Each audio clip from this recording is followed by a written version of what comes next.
حضرت ابراہیم علیہ السلام نے دعا فرمائی، اے میرے پروردگار مجھے بیٹے کی نعمت عطا فرما، رب حبلی من الصالحین۔ اللہ تعالیٰ نے ابراہیم علیہ السلام کی دعا قبول فرمائی۔ اللہ تعالیٰ نے 2 ملائک خوشخبری کے لیے بھیجے۔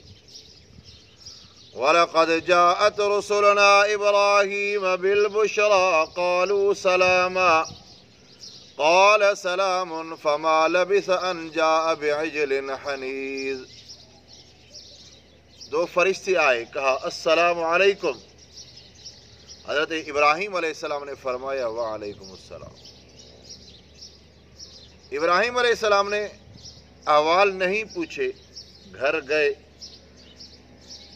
گائے کے بچڑے کو ذبح کیا، اس کا گوشت تیار کر کے بھونا ہوا تیار کر کے سامنے لایا۔ تو حضرت ابراہیم علیہ السلام نے دیکھا ان کے ہاتھ آگے نہیں بڑھ رہے،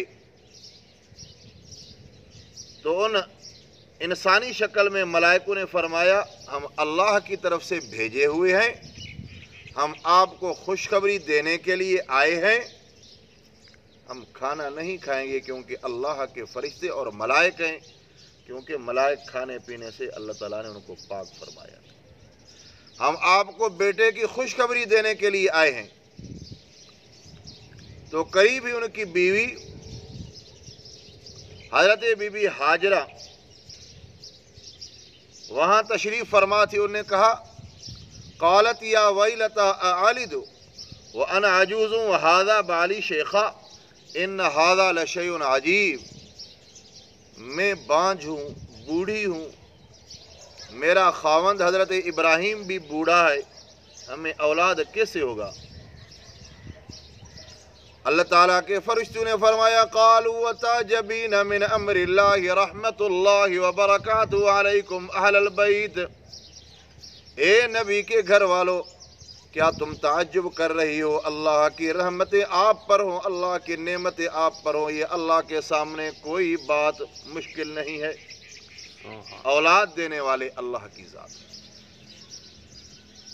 تو پھر ان کو یقین ہوا ان قریب اللہ ہمیں بیٹا دے گا۔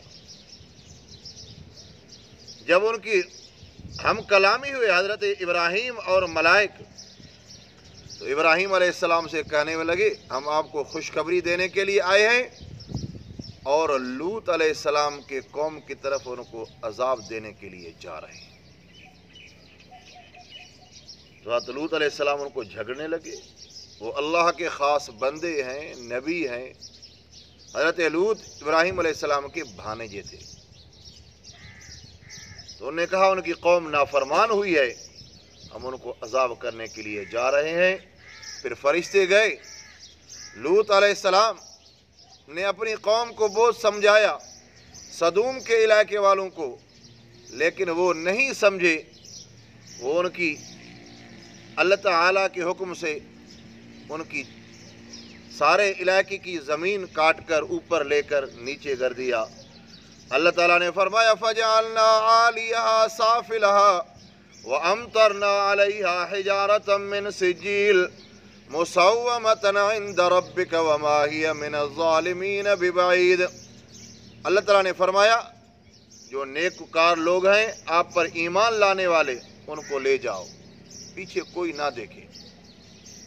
لوط علیہ السلام کی بیوی نے پیچھے دیکھا تو آسمان سے پتھر آیا جو ان کے منہ میں لگا، جس کی وجہ سے لوط علیہ السلام کی بیوی ہلاک ہو گئی، یہ قوم سارے ہلاک ہو گئے۔